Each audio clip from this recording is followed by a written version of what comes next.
Hello నమస్తే, నేను journalist Srinivas. ఈరోజు న్యూస్ ఛానల్స్లో ముందుగా సాక్షి పేపర్లో వచ్చిన వార్తలు చూద్దాం. మా గొంతులు పిసికారు, కళ్ళకు బట్టలు కట్టి కొట్టారట. ఎస్సీ ఎస్టీ మహిళా మానవ హక్కుల కమిషన్ల ముందు లగచర్ల బాధితుల మహిళల కన్నీరు. కలెక్టర్పై దాడి సాగుతూ అర్ధరాత్రి పోలీసులు దాడి చేశారు. మాతో అనుచితంగా ప్రవర్తించారు. మా భర్తలను కొడుతూ తీసుకెళ్లి జైలులో వేశారు. ఫార్మా కంపెనీలకు భూములు ఇవ్వట్లేదని దౌర్జన్యం చేస్తున్నారు. మా జీవనాధారమైన భూములు ఇవ్వలేమంటే జైలుకు పంపుతామని బెదిరిస్తున్నారు. అక్రమ కేసులు బనాయిస్తున్నారు. సీఎం బంధువులకు కంపెనీలు కట్టబెట్టేందుకు కుట్రలు. ఊళ్ళో ఉండాలంటేనే భయం వేస్తుంది. మాకు న్యాయం చేయాలంటూ వేడుకోలు. చావనైనా ఇస్తాం కానీ భూములు ఇవ్వబోమని స్పష్టీకరణ. ఇది నిన్న ఢిల్లీకి పోయింది లగచర్ల సీన్ అంతా. అంటే బీఆర్ఎస్ఏ దగ్గరుండి వీళ్ళని తీసుకెళ్ళినట్టే అర్థమవుతుంది. ఎందుకంటే కేటీఆర్ అక్కడ ప్రత్యక్షమైంది ఢిల్లీలో. అక్కడ పోయి ఎస్సీ ఎస్టీ కమిషను, మహిళా కమిషను, మానవ హక్కుల కమిషన్కి వాళ్ళు రిప్రజెంటేషన్లు ఇచ్చారు. మా గొంతులు పిసికారు, కళ్ళకు బట్టలు కట్టి కొట్టారు. దాంతోపాటు అసభ్యకరంగా ప్రవర్తించారు మహిళలతోని. కరెంటు కట్ చేసి ఇళ్లలోకి దూరి పోలీసు యంత్రాంగము, కొంతమంది వ్యక్తులు, ప్రైవేటు వ్యక్తులు దూరి మమ్మల్ని తాకరాని చోట తాకి మాట్లాడిన మాటలు మాట్లాడారు, వేధింపులకు గురి చేశారని. ఇది ఒక రకంగా అన్యాయమే. నిజంగా అట్లా జరిగి ఉంటే దీనిపైన ఇంత పెద్ద భారత రాజ్యాంగంలో, భారత ప్రజాస్వామ్య వ్యవస్థలో ఇక ప్రభుత్వ యంత్రాంగం ఉందని, పోలీసు యంత్రాంగం ఉందని అడ్డగోలుగా, సరే కలెక్టర్ పైన దాడి జరిగింది, దాడి అనేది ముమ్మాటికి తప్పే, దాన్ని ఎవరు సమర్థించరు. అధికారులపైన దాడి చేయటం అనేది ప్రజాస్వామ్యయుతం కాదు, ప్రజాస్వామ్యానికి మంచిది కాదు. కానీ ఈ దాడిని సాగుగా చూపించి కొంతమంది ఆకతాయిలో కావాలనో ఇంటెన్షన్తోనే వెనకుండి ప్రొవోకేట్ చేసిన దాడిని అడ్డంగా పెట్టుకొని మనం ఒక వ్యవస్థగా ఉన్న ప్రభుత్వం, లా అండ్ ఆర్డర్ను కాపాడాల్సిన ప్రభుత్వం, పోలీస్ యంత్రాంగం డైరెక్ట్గా వాళ్ళు చేసిన దాడి కంటే బీభత్సమైన దాడి చేస్తారు. ఇవాళ వాళ్ళు ఆ ఎమోషన్లో జరిగిందా, వెనకుండి ఎవడన్నా ప్రొవోకేట్ చేసిండా, రెచ్చగొట్టిండా తెలవని పరిస్థితుల్లో జరిగిన దాడి అది ముమ్మాటికి తప్పే. కానీ ఇవాళ మీరు చేస్తుంది ఆర్గనైజ్డ్ క్రైమ్. ప్రభుత్వం చేస్తుంది అంటే అన్నీ తెలిసి, అన్నీ ప్లాన్ ప్రకారం కరెంటు కట్ చేసి ఇళ్లలోకి దూరి మహిళల పైన దాడులు, మహిళలను తాకటం, మహిళల్ని అసభ్యకరంగా దూషించటం, లైంగిక వేధింపులు, ఇవన్నీ ఒక ఆర్గనైజ్డ్ క్రైమ్. ఇది ముమ్మాటికి తప్పు. వాళ్ళు చేసింది అనుకోకుండా జరిగిన ఘటన, దాడి అని వాళ్ళు చెప్తున్నారు. మీరు చేస్తుంది ప్లాన్ ప్రకారం చేస్తున్నారు అంటే వ్యవస్థ ఫెయిల్యూర్ అయింది. దీనిపైన ముఖ్యమంత్రి గారు జోక్యం చేసుకోవాలి, ఆయన సొంత జిల్లా నియోజకవర్గం ఇది. ఎందుకంటే చిలికి గాలివాన అయితే భారతదేశ వ్యాప్తంగా ఇది చర్చ జరుగుతుంది. ఇలా ట్రైబల్ మహిళల్ని వేధిస్తున్నారు అనేది. కాబట్టి దీన్ని కట్ చేయాలంటే ప్రభుత్వం దగ్గరే ఉంది. ప్రభుత్వం దీనిపైన రివ్యూ చేయాలి. అవసరం అయితే అట్లా వేధించిన వాళ్ళు వాళ్ళపైన చర్యలు తీసుకోవాలి. వదిలేశారు కంప్లీట్గా. వాళ్ళని ఎట్లనదామని, కొట్టని, తిట్టని మనకు సంబంధం లేదనే పద్ధతులు వేయాలి. ప్రభుత్వంలోని పెద్దలు మాట్లాడలే. నిన్న వాళ్ళు అందుకే ఎస్సీ ఎస్టీ కమిషను, మానవ హక్కుల కమిషన్ పోయారు. మమ్మల్ని కాపాడండి, మాకు న్యాయం చేయండి, ఏడుస్తున్నారు పాపం మహిళలు. మా శవాలపైనే శంకుస్థాపన చేయాలి. జాతీయ ఎస్టీ కమిషన్ సభ్యుడితో ఫార్మా భూబాధితులు ఎవరో చేసిన తప్పులకు తమను బలి చేస్తున్నారని ఆవేదన వ్యక్తం చేశారు. నేను జాతీయ ఎస్టీ కమిషన్ సభ్యుడు కూడా ఫార్మా ఆ కంపెనీ బాధితుల దగ్గర పోయిండు, ఆ ఫీల్డ్ లెవెల్కి. వాళ్ళు చెప్పారు మా శవాలపైనే శంకుస్థాపన చేయాలి తప్ప ఎవరో చేసిన తప్పులకు మమ్మల్ని బలి చేస్తారు. వాస్తవంగా ఇప్పుడు అందరూ కలిసి ఇంత మూకోమ్మడిగా కలెక్టర్ పైన దాడి చేసి ఉండరు. ఎవడో ఒకళ్ళు ఇద్దరు కావాలనో ప్రొవోకేట్ చేసి ఒక ఎజెండాతో చేసి ఉండొచ్చు. ఆ ఇన్వెస్టిగేషన్ ఆ లెవెల్, ఆ యాంగిల్లో చేయాలి తప్ప వాళ్ళు ఎవరు అసలు దోషులను పట్టుకోవాలి తప్ప వాళ్ళని చూపించి మొత్తం ఊర్లను ఖాళీ చేసి అసలు ఊర్లో ఉండలేని పరిస్థితి, బతకలేని పరిస్థితి క్రియేట్ చేయడం తప్పు. ఇది ప్రభుత్వం చేస్తున్న అరాచకం అంటారు దీన్ని. ఇది వాళ్ళు పాపం వాళ్ళు మా శవాలపైనే శంకుస్థాపన చేయాలి తప్ప మేము ఎట్టి పరిస్థితుల్లో ఇచ్చే పరిస్థితి లేదని వాళ్ళు చెప్తున్నారు. ఇది ఎక్కడికక్కడికే నిన్న ఢిల్లీకి మారింది సీను. ఇగో ఎస్టీ కమిషన్ చైర్మన్ అట. రోటిబండ తండాలో రైతులతో మాట్లాడుతున్న బాణోత్ హుస్సేన్ నాయక్ జాతీయ ఎస్టీ కమిషన్ సభ్యుడితో ఫార్మా భూబాధితులు ఎవరో చేసిన తప్పులకు తమను బలి చేస్తారన్న ఆవేదన. పోలీసులు అత్యుత్సాహం మానుకోవాలని హుస్సేన్ నాయక్ కూడా చెప్పిండు. వాస్తవం, అత్యుత్సాహమే. ఎవడో తప్పు చేస్తాడు. నిజంగా రైతులు ఆ స్థాయిలో దాడి చేసే పరిస్థితి ఉండదు. సరే ఆవేశం ఉంటే తిడతారు, లేకపోతే ఘర్షణ పడతారు తప్ప దాడి చేసి రాళ్లతోని కొట్టే పరిస్థితి ఉండదు. చేసినోడు అండు పట్టుకోకుండా ఉట్టోళ్ళని తీసిపోయి ఆ ఫార్మా పేరిట భూదందా చేయటం ఇవి చేస్తాను.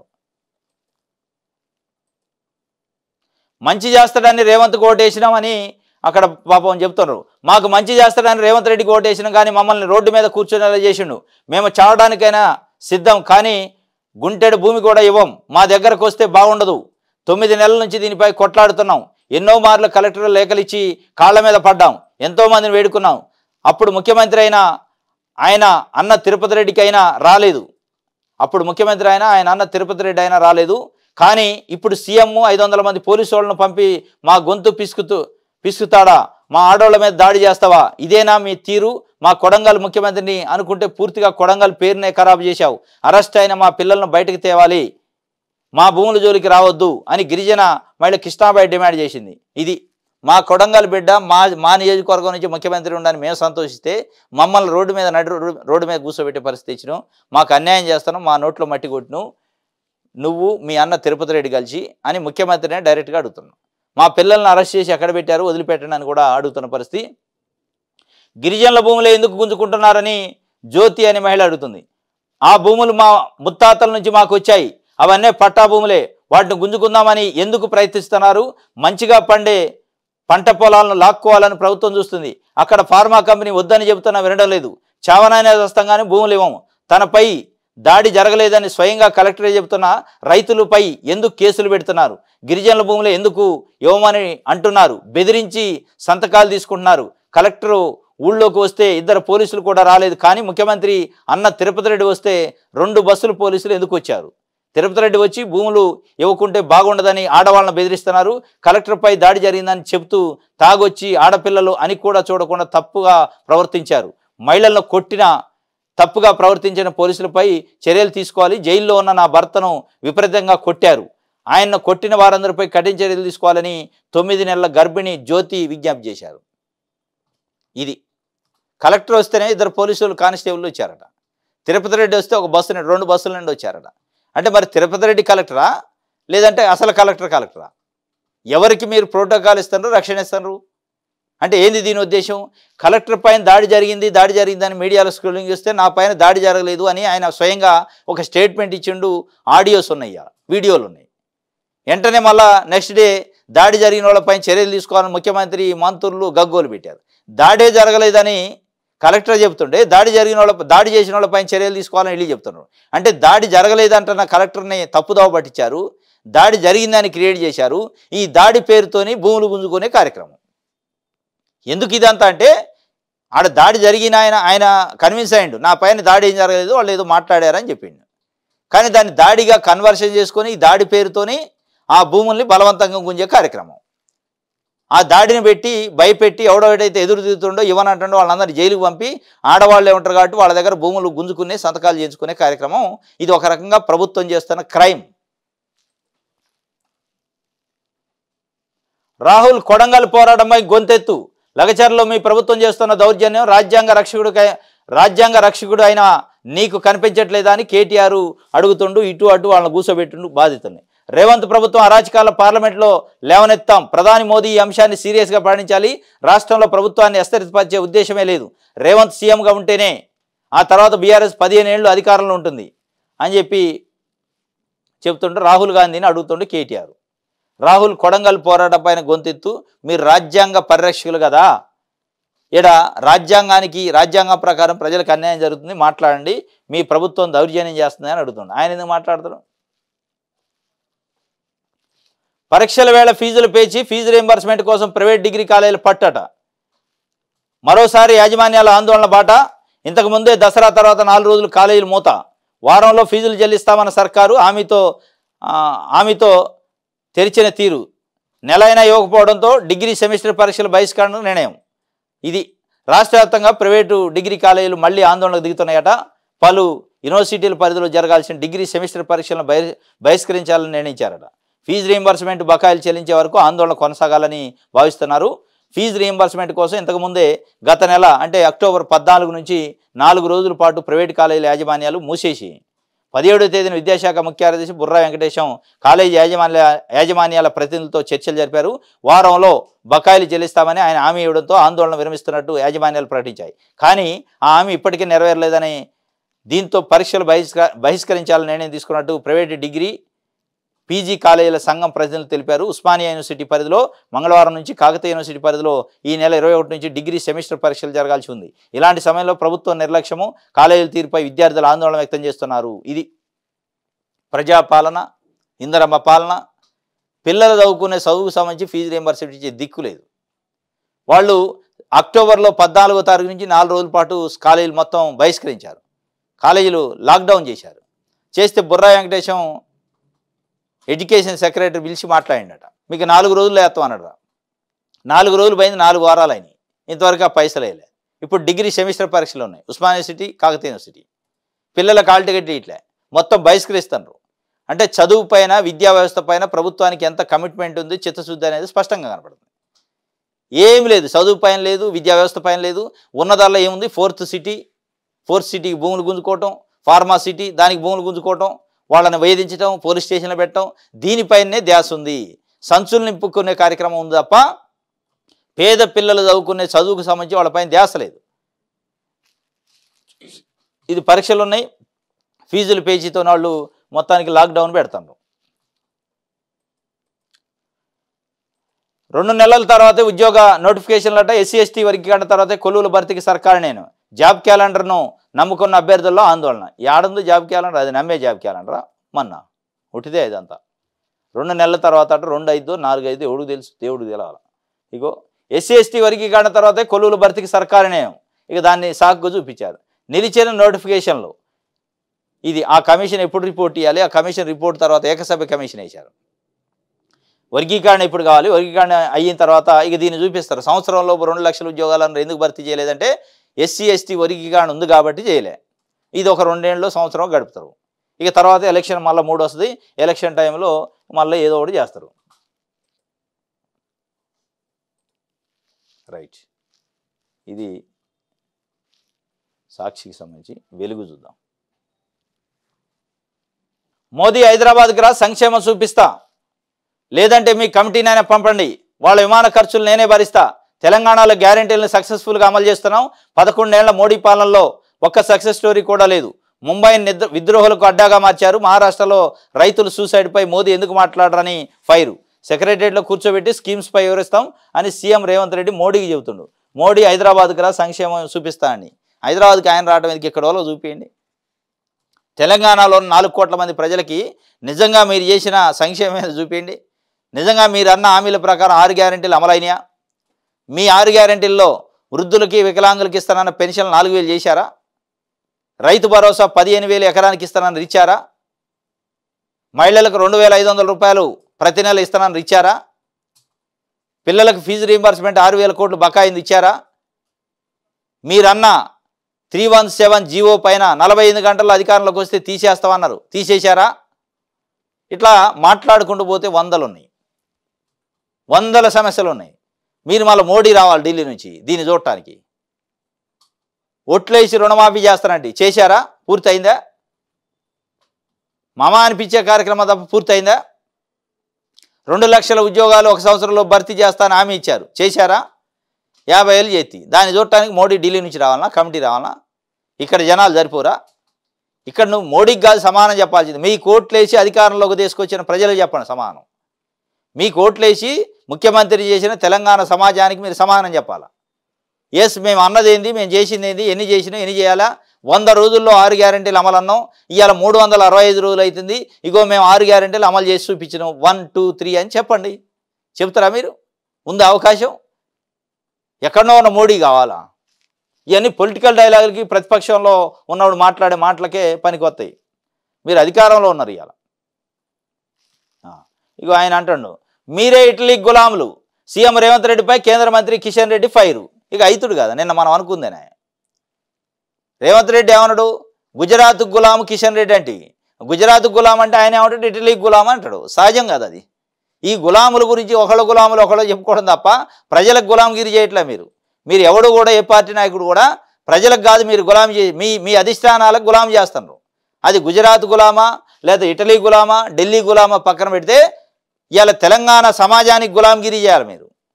మీకు పదవులు ఇచ్చారు కాబట్టి అది చేయట్లే. ఆయన చెబుతుండ్రు రేవంత్ రెడ్డి పైన మంత్రి కిషన్ రెడ్డి ఫైర్ అయ్యాడట కేంద్ర మంత్రి. గాంధీ, పటేల్, మోదీ పుట్టిన గుజరాత్ గడ్డపై నేను గులాంనే. అక్రమాలపై ప్రశ్నిస్తే వ్యక్తిగతంగా బురదలుతున్నారు. గత బీఆర్ఎస్ సర్కార్ లాగే కాంగ్రెస్ పాలన ఉంది అని కిషన్ రెడ్డి చెబుతుండు. మీరే ఇటలీకి గులాములు, నేను కాదు. నేను గాంధీ, పటేలు, మోడీ లేకపోతే పుట్టిన గుజరాత్ గడ్డకు నేను గులాంనే. నేను భారతదేశానికి గులాంని, భారత ప్రజలకు గులాంని అని చెప్తున్నా ఆయన. ఇక ఆయన ఒక సెంటిమెంట్ తీసుకొచ్చిండు. ఆయనేమో గుజరాత్ గులాం అని ఆయన అండు. ఇవన్నీ వీళ్ళు వాళ్ళు మాట్లాడకూడదా? ప్రజల గురించి మాట్లాడలే. కలెక్టర్ అందేలేక దాడి చేసినరట ఈయన చెప్తుండు కేటీఆర్. ఆ దాడిని సాగ్గా చూపి పోలీసులు మాపై దౌర్జన్యం చేశారు. లగచర్ల నిందితుల కుటుంబ సభ్యులు ఢిల్లీలో బీఆర్ఎస్ నేతలతో కలిసి మానవ హక్కులు, మహిళా, ఎస్టీ కమిషన్లకు ఫిర్యాదు. రాష్ట్రాన్ని సీఎం రేవంత్ రెడ్డి ఫ్యామిలీ ప్యాకేజీగా మార్చేస్తున్నాడని కేటీఆర్ చెబుతుండు. కలెక్టర్ అని తెలియకనే దాడి చేసినారు అని చెప్పి ఆయన వాళ్ళతోని మీడియాతోని మాట్లాడి కేటీఆర్. కలెక్టర్ అని తెలియక దాడి చేశారా, తెలిసి దాడి చేశారా పక్కన పెడితే, దాడి తర్వాత జరుగుతున్న పరిణామాల్లో ప్రభుత్వం కూడా ఒక రకంగా అరాచకం చేస్తుంది. అసలు ఆ దాడి చేసినోడు దానికి వెనకున్న వ్యక్తులు ఎవరో పట్టుకొని శిక్షించాలి తప్ప మిగతా ప్రజలను ఎందుకు వేధిస్తారు? నిజంగానే మీరు ఇవాళ కేసుల్లో జైళ్ళలో పెడుతున్న వేధిస్తున్న ప్రజలందరూ కలిసి దాడి చేస్తే కలెక్టర్ బతుకుతాడా? అన్ని వందల మంది నిజంగానే దాడి చేస్తే కలెక్టర్ ఉంటాడు ఆడ? ఎవడో ఒకడో ఇద్దరు దాడి చేయడానికి ప్రయత్నం చేశారు, ఇంకా మిగతా వాళ్ళు వారించడానికి ప్రయత్నం చేశారు. ఇక మొత్తాన్ని ఎచ్చగా పచ్చిగా తీసిపోయి జైల్లో పెడుతుంటాయి. కొన్ని వందల మందిని జైళ్ళలో పెట్టి స్టేషన్లలో పెట్టి వేధిస్తున్నారు. ఎందుకు? తెలుసు వాళ్ళందరూ దాడి చేయలేదని కూడా ప్రభుత్వానికి తెలుసు. ఆ దాడి కాదే ఉద్దేశం, భూములు లాక్కోవాలి. భూములు లాక్కోవడానికి ఇది ఒక సాకు చెప్పారు. సాకు చూపించి కేసులు పెడతాం, జైల్లో పంపిస్తాం, వేధిస్తాం. నువ్వు ఒప్పుకుంటే ఒప్పుకొని భూమి ఇస్తే నీకు ఏ కేసు ఉండదు. ఇక దీన్ని అడ్డం పెట్టి బ్లాక్ మెయిలింగ్ అన్నట్టు. ఇది మొత్తానికి అయితే నిన్న ఎస్టీ కమిషన్ కూడా కలిశారు. రైట్, ఆంధ్రజ్యోతి చూద్దాం. ఓరుగల్లు గడ్డ నిధుల వరదట. 4,962 కోట్లు మంజూరు చేసిన ప్రభుత్వం. అధికంగా భూగర్భ డ్రైనేజీకి 4,170 కోట్లు, విమానాశ్రయ భూసేకరణకు 205 కోట్లు, కాకతీయ మెగా టెక్స్టైల్ పార్కు 160 కోట్లు. నేడు వరంగల్ పర్యటనకు సీఎం రేవంత్ రెడ్డి. ప్రజాపాలన విజయోత్సవ సభకు హాజరట. కాళోజీ కళాక్షేత్రాన్ని ప్రారంభించిన సీఎం. 22 జిల్లాల మహిళా భవనాలకు శంకుస్థాపన. ఎంజీఎంలో ట్రాన్స్జెండర్ క్లినిక్ ప్రారంభం. మహిళల రుణాలు చెక్కుల పంపిణీకి శ్రీకారం. హైదరాబాద్కు ధీటుగా వరంగల్ అని శ్రీధర్ బాబు చెబుతుండే. ఈరోజు ముఖ్యమంత్రి అంటే విజయోత్సవ సభలు పెడుతున్నారు, వరంగల్ ప్రారంభోత్సవం చేస్తున్నారు. 4,962 కోట్ల రూపాయలు ఓరుగల్లుకి వరాలు ప్రకటించారట. దాంట్లో 4,170 కోట్లు వరంగల్ డ్రైనేజ్ వ్యవస్థకే కేటాయించారు. అంటే ముఖ్యమంత్రి పోతున్నారు కాబట్టి నిధులు కేటాయించారు. ఇది ఒక వార్త. విమానాశ్రయానికి ఒక 205 కోట్లు, కాకతీయ మెగా టెక్స్టైల్కి 160 కోట్లు. ఆ విజయోత్సవ ర్యాలీ వరంగల్లో స్టార్ట్ చేస్తాం. ఈనాడు కమిటీని పంపిస్తే కార్యాచరణ వివరిస్తాం. రాష్ట్రంలో హామీల అమలుపై కేంద్రానికి సీఎం రేవంత్ రెడ్డి సవాల్. అవసరమైతే రవాణా ఖర్చులు భరిస్తామని ప్రతిపాదన చేసినట్టు. ఇవన్నీ పొలిటికల్ స్టేట్మెంట్ తప్ప ఏముండదు దీంతో. కమిటీని పంపిస్తాడంట ఆయన, నేను కార్యాచరణ వివరిస్తాడట. ఏంది ఆయనకి వివరించేది? ప్రజలకు వివరించాలా? ఆయనకి వివరించేది ఏంది? నువ్వు కార్యాచరణ మనవాడుతానని మట్టు పెట్టిండట. ఇన్స్టాగ్రామ్ల పరిచయం, ప్రియుడి కోసం ఇల్లు వదిలి వెళ్ళిన బాలిక, ఆపై అత్యాచారం, పెళ్లికి ఒత్తిడి తేవడంతో హత్య. ప్రధాన నిందితుడు సహా 3 అరెస్టు. మియాపూర్లో ఘటన. నిందితులు విఘ్నేష్, సాకేత్ అట. మనవాడుతున్నాడట, మట్టు పెట్టి పాడేసిండు, గొంతు కోసిండు, కథం అయిపోయా. అందుకే ఆడపిల్లలు అడ్డగోలుగా ఉండి వాడు నమ్మి ఇన్స్టాగ్రామ్లు, ఫేస్బుక్లు, సోషల్ మీడియాలో పరిచయం కాగానే వాడు ఎమ్మడ తగిలి వెళ్ళిపోతే ఇదిగో ఈ పరిస్థితి ఉంటుంది. మొత్తం జీవితమే అంధకారం అయింది. భూమి మీద నౌకలు చెల్లిపోయి. అందుకే కన్న తల్లిదండ్రులు వదిలిపెట్టి ఇక ఇన్స్టాగ్రామ్ పరిచయాలు, ఫేస్బుక్ పరిచయాలు నమ్మి వారం 10 రోజులకే నమ్మి వాడు ఓడో ముక్కు మొహం తెలవకుండా, వాడు మంచోడో చెడ్డోడో తెలవకుండా వాడిని పట్టుకొని పోతే ఈ పరిస్థితులే ఉంటాయి. అందుకే చదువుకున్న అమ్మాయిలు గమనించాల. సోషల్ మీడియా ఉంది ఇట్లా జీవితాలను నాగం చేసుకోవడానికి కాదు. సోషల్ మీడియా మంచిగా ఉపయోగించుకోవాలి తప్ప ఈ పరిచయాల కోసం, లవ్ల కోసం, లేచిపోవడానికి కోసం ఈ చేయొద్దు. కన్న తల్లిదండ్రులకి రోదన మిగిలిచింది. ఏముంటుంది ఇవాళ? వాడు మంచిగా తీసిపోయిండు, పెళ్లి చేసుకుంటూ లేకపోతే వాడుకుంటూ వదిలేసిండు, చంపేసిండు. ఇలా జీవితాంతం బాధపడాల్సింది, ఏడవాల్సింది ఎవరు? కన్న తల్లిదండ్రులు, పెంచిన తల్లిదండ్రులు. ఇది నిన్న మియాపూర్లో జరిగింది. పాపం ఇన్స్టాగ్రామ్లో పరిచయమైన వ్యక్తి పెళ్లి చేసుకుంటానని చెప్పడంతో బాలిక నమ్మింది. అతడి కోసం ఇల్లు వదిలి వెళ్ళింది. అత్యాచారానికి పాల్పడిన అతడిని పెళ్లి కోసం బాలిక ఒత్తిడి చేసింది. దీంతో ఆమెను చంపేసి నిర్మానుష ప్రాంతంలో చెత్త కుప్పలో విసిరేశాడు. హైదరాబాద్లోని మియాపూర్లో జరిగిన ఈ దారుణ ఘటన ఆలస్యంగా వెలుగులోకి వచ్చింది. ప్రధాన నిందితుడితో పాటు సహకరించిన స్నేహితుడు, అతడి భార్యను పోలీసులు అరెస్ట్ చేశారు. Miyapur inspector Kranthi, SI Venkateswarlu case వివరాలను సోమవారం వెల్లడించారు. మియాపూర్ టీఎన్ నగర్కి చెందిన దంపతుల కుమార్తె ఇంటర్ పూర్తి చేసి ఖాళీగా ఉంటుందట. 7 నెలల క్రితం ఆమెకి ఇన్స్టాగ్రామ్లో ఉప్పుగూడకు చెందిన బ్యాండ్ వాయించేవాడట. వీడు మళ్ళీ పెద్ద చదువు ఉన్నాడు కాదు, బ్యాండ్ వాయించేవాడు. ఈ బ్యాండ్ వాయించేవాళ్ళు ఆటో డ్రైవర్లు ఎట్లుంటారు ఇక, అంబర్లు పానపరాకలు గంజాయి మందుకు అలవాటు పడి వాడు వ్యసనాలు అన్నట్టు. 7 నెలల క్రితం అయిందట. వాడు విఘ్నేష్ అలియా చింటూ పరిచయం ప్రేమగా మారింది. అక్టోబర్ 20న ఆమె ఇల్లు వదిలి ఉప్పుగూడ వెళ్ళిందట. చింటూ చత్రినాకలోని హనుమాన్ నగర్లో ఉండే తన స్నేహితుడు మీర్పేటకు చెందిన సాకేత్ ఇంటికి బాలికను తీసుకెళ్లాడు. సాకేత్కు వివాహమైంది. ఇల్లు చిన్నదవడంతో నలుగురు ఉండడం సాధ్యం కాలేదు. దీంతో అందరూ మీర్పేటలో శ్రీదత్త నగర్లో ఓ ఇంటిని అద్దెకు తీసుకున్నారట. బాలిక తన స్నేహితులతో ఉంటానని తల్లి సోదరికి సమాచారం కూడా ఇచ్చిందట. వాడితో పోయింది అక్టోబర్ 20 నాడు. పోయి నేను ఫ్రెండ్తోనున్నా అని చెప్పిందట తల్లికును వాళ్ళ అక్కకో చెల్లికో. ఆమెను పెళ్లి చేసుకుంటానని నమ్మించిన చింటూ అత్యాచారానికి పాల్పడ్డాట. పెళ్లికి ఆమె ఒత్తిడి తేగ అద్దె గదిలోనే దండలు మార్చుకున్నారు. ఇలా కాదని పెద్దలను ఒప్పించి అందరి సమక్షంలో జరగాలి అనగా అతడు తప్పించుకుంటూ వచ్చాడు. ఈ సమయంలోనే బాలిక ఇన్స్టాగ్రామ్లో మరొకరితో మాట్లాడుతుందని అనుమానం వచ్చిందట. ఈ నెల 8న గొడవపడి తలను గోడగొట్టి చంపేసిండట. అనంతరం సాకేత్తో కలిసి ద్విచక్ర వాహనంపై శ్రీశైలం జాతీయ రహదారి తుక్కుగూడ సమయంలో ప్లాస్టిక్ వ్యర్థాల పరిశ్రమ తుక్కులో పడేశారట. తుక్కుగూడలో ఇది ఎట్లా దొరికిందంటే ఆ అమ్మాయి వాడితో పారిపోయి కూడా ఈ నెల 8వ తారీఖు వరకు తల్లితో మాట్లాడుతున్నాడు ఫోన్లో. ఈ నెల 8 వరకు తల్లికి తరచూ తల్లితో ఫోన్లో మాట్లాడేది. తర్వాత ఫోన్ స్విచ్ ఆఫ్ అయింది. చింటూ ఆమె తల్లిదండ్రులకు ఫోన్ చేసి బాలిక తన దగ్గర లేదని, ఫోన్ చేయట్లేదని మీ ఇంటికి వచ్చిందా అని అడిగిండట. వాడు చంపేసి. ఎంత దుర్మార్గుడు చూడు. వాడు ఇంటెన్షన్ అయిందా ఆమెను వాడుకోవాలా, పెళ్లి చేసుకోవడానికి కాదు. ఇన్స్టాగ్రామ్లో పరిచయం అయింది, తీసుకోవాలో వాడుకోవాలో వదిలేయాలని చూసిండు. ఆ అమ్మాయి అమాయకంగా నమ్మి నన్ను పెళ్లి చేసుకోవాలన్నది. ఊకే పెళ్లి అంటుందని దండలు మార్చి ఆ ఫోటోలు తల్లిదండ్రులకి పంపిండట. మేము పెళ్లి చేసుకున్నాం అయిపోయిందని చెప్పి. ఇక పెళ్లి చేసుకుంది కదా, ఇక మనం గట్టికి గుంజుకొస్తే వస్తుందో రాదా అని వీళ్ళు డైలమాలో ఉన్నారు. డైలమాలో ఉండి పాపం వాళ్ళు ఏడ్చుకుంటూ వాళ్ళు ఇంట్లో ఉండి ఫోన్లు మాట్లాడుతున్నారు తల్లితోని.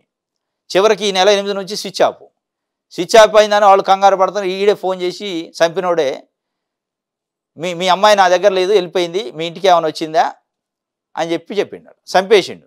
ఇక వాళ్ళకి అప్పుడు డౌట్ వచ్చి పోలీసులకు కంప్లైంట్ ఇస్తే పోలీసులు ఇన్వెస్టిగేషన్ చేసి ఆ సెల్ టవర్ ఏదో మొత్తాన్ని పట్టుకున్నారు. తుక్కుగూడలో తుక్కు ఫ్యాక్టరీ పక్కన చెత్తలో పడేశారట. ఇగో ఇది ఉంటుంది. కాబట్టి అమ్మాయిలు తస్మాత్ జాగ్రత్తగా ఉండాలి. మీ స్మార్ట్ ఫోన్ ఉందా చెప్పి ఇన్స్టాగ్రామ్లో ఫేస్బుక్లో ఎవరితోనంటే వాడితో మాట్లాడి కమ్యూనికేషన్ పెట్టుకుంటే ఈ గతి అయింది. ఈ గతి అయితే మీరు బాగానే ఉంటారు. ఇప్పుడు అత్యాచారం జరిగినా, హత్య జరిగినా, ఇంకోటి జరిగినా ఎవరైతే కన్న తల్లిదండ్రులు శోకం మిగిలింది. కాబట్టి చదువుకున్న వాళ్ళగా ఆలోచన చేయాలి. కానీ తప్పుదోవ పడుతున్నారు. ఇది నిన్న మియాపూరు ఏరియా తుక్కుగూడ ఏరియాలో జరిగింది. చంపేసి పడేసిండట పాపం. దిశ చూద్దాం. అభివృద్ధి పైన సర్కార్ ఫోకస్ పెట్టిందట. వరంగల్ సిటీ డెవలప్మెంట్కు 4,962 కోట్లు మంజూరు. వేములవాడ ఆలయానికి 127 కోట్లు. గ్రేటర్ హైదరాబాద్లో తరహాలో డెవలప్ చేసేలా ప్రణాళిక. Warangal master plan, green signal, textile park భూములు ఇచ్చిన రైతులకు 863 ఇంధనం మిల్లు. దమ్ముంటే కమిటీని పంపడని. ఇక కేసీఆర్ కూడా ముఖ్యమంత్రి అయిన తర్వాత వరంగల్ పోయిండు. అభివృద్ధి పైన ఫోకస్ పెడతా ఆయన 2 రోజులు ఏముండు ఉండి ఈ ఇళ్ళని గోల్సండి, డబుల్ బెడ్రూమ్లు కట్టుకుందాం, మేకను కోసుకొని దావత్ చేసుకుందాం, నేను వస్తా, ground floor, first floor, third floor అని మన్ను మషానే చెప్పిండు. మొత్తం కూల్చారు. కూల్చాక అక్కడ ఇల్లు లేదు, మన్ను లేదు. వాళ్ళు ఇక వాళ్ళ అరిగోస అనమాట. ఇక మళ్ళీ ఈయన పోతాడు వరంగలే పోతాం. 4,962 కోట్లు కేటాయించిన అయిపోయింది, ఫోకస్ పెట్టాను. అవి వచ్చిన రోజు కదా, నువ్వు డబ్బులు రిలీజ్ చేస్తే కదా అనౌన్స్ చేస్తారా, ఈ రిలీజ్ కావు, ఆ డెవలప్ కాదు, మన్ను కాదు. వరంగల్లో కేసీఆర్ చేసింది కూడా ఇదే తతంగం. ఏదో అయిపోయింది ఇక సెకండ్ క్యాపిటల్ రకరకాల చెప్పిండు. వరంగల్ హైదరాబాద్ లెక్క అయింది, వరంగల్ హైదరాబాద్ లెక్క కాలే, మనుగాల వరంగల్ లెక్క కూడా లేదు. ఇక ఆ పరిస్థితి అయింది. ఈయన కూడా అక్కడికే పోతాడు. లగచర్ల సురేష్ ఎక్కడ? వారం రోజులుగా దొరకని ఆచూకీ. వివిధ రాష్ట్రాల్లో పోలీసుల గాలింపు. పోలీసులకు ఛాలెంజ్గా మారిన ఇష్యూ. ఆయన పట్టుకుంటే కీలక విషయాలు వెలుగులోకి వస్తాయి. ఇది లగచర్లలో సురేష్ అనేటోడు దాడి చేసిండు కలెక్టర్ పైన.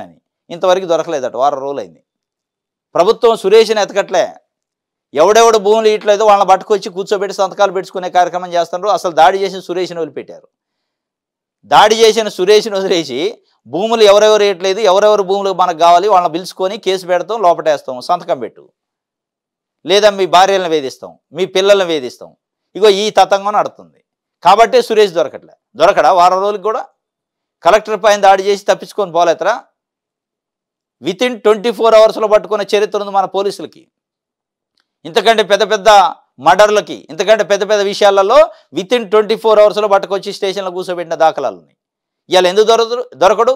ఇంత పెద్ద ప్రెస్టీజియస్ ఇష్యూ కలెక్టర్ పైన, ప్రభుత్వం పైన దాడి చేసిండు ఒక రకంగా. వాడు దొరక్కనా? వాడిని వదిలేసి మీరు అమాయకులను పట్టుకొని వాళ్ళని వేధిస్తారు. అందుకే లగచర్ల సురేష్ ఎక్కడ అంటే ఎక్కడుండో వాళ్ళకే తెలవాల ప్రభుత్వానికి. నేను భారతీయుల గులాం, మీలా నకిలీ గాంధీ కుటుంబానికి కాదు. కాంగ్రెస్ అంటేనే అబద్ధాల పార్టీ. ఆ పార్టీ నేతలు ఇటలీకి గులాములు. ఢిల్లీకి ట్యాక్సులు కడుతూ సీఎం ఏడాది పాలించారని కేంద్ర మంత్రి కిషన్ రెడ్డి అంటుండు. నిన్న ఆయన్ని గుజరాత్ గులాం అన్నందుకు నేను భారతీయులకు గులామును రాయన, మీలాగా నకిలీ గాంధీలకు గులామును కాదు, ఢిల్లీకి గులామును కాదు. ఢిల్లీకి ట్యాక్సులు కడుతూ నువ్వు ప్రభుత్వాన్ని నడుపుతున్నావు అని చెప్పి ఆయన ఘాటుగానే మాట్లాడిండు. ఇది దిశకు సంబంధించి ఆంధ్రప్రభ చూద్దాం. రాహుల్ గాంధీ లగచర్లపై మాట్లాడవేం, బాధితుల గోడు వినిపిస్తలేదా అని కేటీఆర్ రాహుల్ గాంధీని అడుగుతుండు. జాతీయ ఎస్టీ కమిషన్ సభ్యుడు జటోత్ హుస్సేన్ కాళ్లపై పడి వేడుకుంటున్న లగచర్ల మహిళట, రాత్రి అయితే పొలాల్లో దాక్కుంటున్నాం, బోవబెట్టే భూములు ఇవ్వనందుకే మా గతి, మా సమాధుల మీద శంకుస్థాపన చేసుకోండి. జాతీయ ఎస్టీ కమిషన్ ఎదుట లగచర్ల బాధితులు పాపం వాళ్ళు కాళ్ళమే పడుతున్నారు. బోబెట్టే భూములు ఇవ్వనందుకే మాకు ఈ గతి పట్టింది, మేము ఎట్టి పరిస్థితులు ఇవ్వము, మా శవాలపైన శంకుస్థాపన చేసుకోండి తప్ప మేమైతే ఇచ్చే పరిస్థితి లేదని చెప్పి చెబుతున్నారు. మణిపూర్పై మాట్లాడి లగచర్లపై మౌనం ఎందుకు? పోలీసులు, రేవంత్, ప్రైవేట్ సైన్యం అరాచకాలకు ఎస్సీ, ఎస్టీ, బీసీ రైతు కుటుంబాలు రోడ్డున పడ్డాయి. రాష్ట్రాన్ని రేవంత్ ఫ్యామిలీ ప్యాకేజీగా మారుస్తున్నాడు. రాహుల్ గాంధీ ద్వంద్వ వైఖరి ఇప్పటికైనా విడాలి. మరణకాండ జరిగితే తప్ప మోదీ స్పందించరా? దేశంలో తెలంగాణ లేదా? ఢిల్లీలో కేటీఆర్ ధ్వజం. లగచర్ల బాయిలతో కలిసి మీడియా సమావేశం. ఢిల్లీలో వరదలా పారిన లగచర్ల మహిళల కన్నీళ్లు. ఆయన చెబుతుండు కేటీఆర్, దేశంలో తెలంగాణ లేదా అని ఢిల్లీలో. ఎస్, దేశంలోనే ఉంది తెలంగాణ. ఈ 10 ఏళ్ళు కూడా దేశంలోనే ఉంది. మరి ఈ 10 ఏళ్ల బట్టి కూడా మీరు చేసిన అరాచకాలు, మల్లన్న సాగరో, మేడిగడ్డనో, ఇంకోటో ఫార్మాసిటీయో, ముచ్చర్ల ఫార్మాసిటీయో, దాంతో మీరు చేసిన RRR కోసం చేసిన అరాచకాలు, చేసిన వ్యవహారాలు, చేసిన వేధింపులు, నేరేళ్ల బాధితుల గురించి అయ్యాల కూడా మీరు మోడీ గారు ఎందుకు మాట్లాడరు? తెలంగాణ భారతదేశంలో లేదా? ఇక్కడ జరుగుతున్న అన్యాయాలపైన ఎందుకు స్పందించరు? ఎందుకు నోరిప్పరు అంటే బాగుండేది. మాట్లాడలేదు కదా. ఎలా అంటే మీరు చేస్తేనేమో ఒప్పు, వేరే వాడు చేస్తే తప్పు. ఇది ఆయన సుధపోస మాటలు చెప్తుడు. ఎస్, నిజంగానే లగచర్ల జరుగుతున్న అన్యాయమే దళిత ట్రైబ్స్కి. కానీ అన్యాయం పైన మాట్లాడే అర్హత లేని వ్యక్తులు మాట్లాడుతండి. ఇలా ఆ అన్యాయం పైన మాట్లాడే వ్యక్తులకి అర్హత లేదు. ఇంతకంటే డబుల్ అన్యాయాలు చేశారు వాళ్ళు. నేరేళ్ల బాధితులు ఇవాళకు కూడా సంసారానికి బరికి రాకుండా చేసిన చరిత్ర మీది కాదా? మల్లన్న సాగర్లో R&R ప్యాకేజ్ అని చెప్పి, కాలనీలు అని చెప్పి 14 ఊర్లను ఒక దగ్గరే డంపు చేసి అదొక మురికి కూపం లెక్క తయారు చేసిన మీరు కదా? మీరు చేసిన అన్యాయాలు ఏం తక్కువ ఉన్నాయా? ఎవడన్నా బోనిచ్చారా మల్లన్న సాగర్కి పరామర్శకు కూడా? ఇవాళ మళ్ళీ ఎస్టీ కార్డు పెట్టుకొని వస్తున్నారు. ఆ వచ్చే అవకాశం మీకు లేదు, అర్హత మీకు లేదు. రాహుల్ గాంధీని మోడీని అడుగుతుండు. అయ్యాలు రాహుల్ గాంధీ మోడీ స్పందిస్తే ఏమంటారు? రాష్ట్రం శాంతి భద్రతలు రాష్ట్ర పరిధిలో ఉంటాయి అంటారు. ఇవాళ ఎట్ట మాట్లాడతాడు? ఆంధ్రప్రభ మాకు విస్కీ కావాలి బాసు అంటున్నారట మహిళలు భారతదేశంలో. భారత్లో మహిళా మదుపాన ప్రియులు డిమాండ్ అట. వడ్కా, జిమ్, వైన్ కన్నా విస్కీపై మక్కువ చూపుతున్నారట. దాని రుచి గుబాళింపునకు ఫిదా అయ్యారట. మందు మహారాణల్లో 50% పెరిగిన విస్కీ ప్రియులు. సింగిల్ మాల్టు విక్రయాల్లో 64% విస్కీ విక్రయాలు పెరిగినాయట. సంపన్న వృత్తి నిపుణులు ఎక్కువ ఆసక్తి, వారికి తగిన బ్రాండ్లను ఉత్పత్తి చేస్తున్న కంపెనీలు. అందుకోసం ప్రత్యేకంగా మహిళా టెస్టర్లు, మహిళల కోసం ప్రత్యేకంగా బార్లు కూడా పెడుతున్నారట. మాకు కూడా విస్కీలు కావాలని మహిళలు వాళ్ళ హక్కుల కోసం వాళ్ళు పోరాటం చేస్తున్నారట. విస్కీ కోసం పోరాటం, వేరే రక్షణ కోసం ఇంకో దానికోసం కాదు. మాకు విస్కీలు కావాలా. ఇది ఒక వార్త. ఇగో ఇక్కడ ఎక్కడెక్కడిగా మహిళలు. భారత్లో మహిళా మదుపాన ప్రియులు విస్కీ కోసం వెర్రెత్తిపోతున్నారట. సాంప్రదాయవాదులు గగ్గోలు పెట్టచ్చు కానీ మన దేశంలో పాశ్చాత్య సంస్కృతి పట్ల మోజు రోజు రోజుకు పెరుగుతుందట. ప్రత్యేకించి కాస్మోపాలిటన్ మహానగరాల్లో సంపన్న వర్గాలకు చెందిన మహిళలు, వృత్తి నిపుణులు, ఉన్నతోద్యోగాలు చేస్తున్న మహిళలు మదుపానం తప్పుగా భావించడం లేదు. 2 దశాబ్దాలుగా మహిళలు కూడా మదుపానం పట్ల మోజు పెంచుకున్నారు. వృత్తి, ఉద్యోగ, వ్యాపార రంగాల్లో ఉన్నతికి, పరిచయాల పెంపునకు, ఒత్తిడి నుంచి బయటపడేందుకు పరిమిత మోతాదు మదుపానం ఓ మార్గంగా భావిస్తున్నారు. సాధారణంగా మహిళలు ఆల్కహాల్ పరిమాణం తక్కువగాను నామాత్రంగా ఉండే మద్యం రకాలను వినియోగిస్తారు. ఎక్కువగా వడ్కా, జిన్ను, వైన్ లాంటివి వైపు మొగ్గు చూపుతుంటారు. ఇక మగ మహారాజుల్లాగా ఆల్కహాల్ అధికంగా ఉండే విస్కీ వంటి బ్రాండ్లను కూడా ఇష్టపడుతున్నాడు. అంటే విస్కీ కావాలి బాసు అని ఎందుకు అడుగుతున్నాడంటే, మామూలుగా మహిళలు తీసుకునే ఆల్కహాల్లో ఆల్కహాల్ పర్సెంటేజ్ తక్కువ ఉంటుంది, దాన్ని ప్రిఫర్ చేస్తారు. కానీ ఈ మధ్యకాలంలో ఆల్కహాల్ పర్సెంటేజ్ ఎక్కువ ఉండే విస్కీని కూడా కోరుకుంటున్నారట మహిళలు. అంటే అంటే హై క్లాస్ మహిళలు ఉంటారు కదా, పెద్ద పెద్ద ఇండస్ట్రియలిస్టులు, లేదంటే మంచి ఉద్యోగాలు చేసే మహిళలు, ఇట్లా హై క్లాస్ మహిళలు కూడా ఈ ఈ మందుకు బానిస అవుతున్నారు, పాశ్చాత్య సంస్కృతికి బానిస అవుతున్నారు, విస్కీని కోరుకుంటున్నారట. 64% విస్కీ విక్రయాలు పెరిగినాయట ఈ మధ్యకాలంలో. అంటే ఏ స్థాయిలో ఆల్కహాల్ని కన్జంప్షన్ చేయడానికి ఇష్టపడుతున్న మహిళలు అనేది ఒక ఉదాహరణ కోసం ఈ వార్త రాశారు. ఇది ఒక వార్త ఆంధ్రప్రభకు సంబంధించి. ఇది ఈరోజు న్యూస్ అనాలిసిస్లో వార్తల విశ్లేషణ. రేపు తాజా వార్తలతో తిరిగి కలుసుకుందాం. Thank you.